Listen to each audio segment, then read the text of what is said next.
Hey, it's Dr. Bill with just the tip of urology school, and we're talking about some radiographs, some surveillance for management, many urologic issues. When do we use contrast, whether it's intravenous or through percutaneous placed tubes or through Foley catheters and SP tubes? Basically, remember a KUB is a plain film without any way of showing function of the kidneys, ureter, or bladder. We're basically assessing radiopaque stones, which is about 90% of stones. It's important to see if there's any progress from previous surgical manipulation to see if there's stones there. If there's stones that are there, are they growing? And this is a pretty easy way of following patients. We can also assure ourselves that there is appropriate placement of percutaneously placed tubes or ureteral stents that may be utilized. When we talk about the use of contrast, we can use contrast via Foley and SP tube, via nephrostomy tube to look for patency, rule out leaks from previous trauma or previous surgical repairs. When we talk about the intravenous use of different forms of contrast, whether it's an MRI, CT, or intravenous pyelogram, we're looking to define anatomy. We're looking to define any anatomic or congenital abnormalities. Presence of two functioning renal units would certainly be appropriate after certain surgical repairs and certainly necessary when we talk about trauma that's going to require some sort of surgical exploration and repair. We can use retrograde pylographic studies under anesthesia when we are looking to define the character of the ureter, looking to see if there's presence of any obstructive pattern or any abnormalities that may be a function of stones or urothelial cancers. Remember that when we talk about bladder cancer, upper tract surveillance periodically, including the ureters and the renal collecting system, is very important.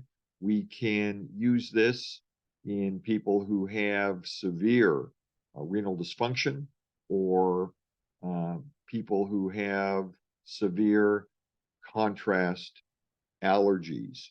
When we're talking about intravenous use of iodine, for instance, that contrast allergies are always a concern. Even if you're not going the intravenous route, if you use previously placed catheters and utilize iodine contrast in a non-intravenous pathway, you can still, under back pressure, have the iodine exposed to the vascular system and precipitate the potential of an IV contrast. So it's rare, it can occur. And so when we're talking about having a comfort level in ordering these tests, especially in a situation where you may be administering intravenous contrast on site and you're around. Not everyone is ACLS certified, but we should have an idea of what can occur with an iodine contrast allergy. We certainly have those pathways and algorithms on record in our radiology department. It's nicely outlined in the AUA 4 curriculum, and utilizing your up-to-date apps will give you some insight in how to work with these patients. It may be a simple rash or some swelling of the lips or the throat, difficulty breathing, and severe hypotension. Sometimes pills like Benadryl or antihistamines can be utilized. Oftentimes, we are asked to start an IV for support of blood pressure and maybe utilizing medications like epinephrine for cardiovascular support. There's a nice algorithm that's available to all of us. If you're going to order these tests, be comfortable in dealing with the rare but very, very significant potential of having a contrast allergy.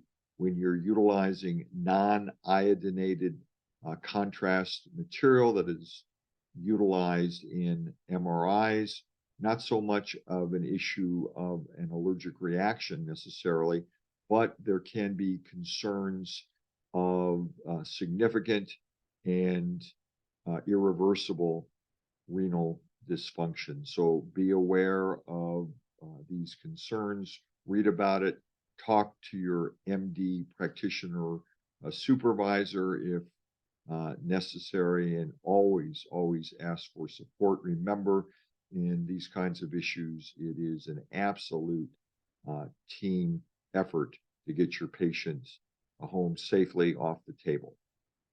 Dr. Bill, with just the tip of urology school, talking about contrast material and radiographs in utilizing various types of diagnostics for intervention and for diagnostics.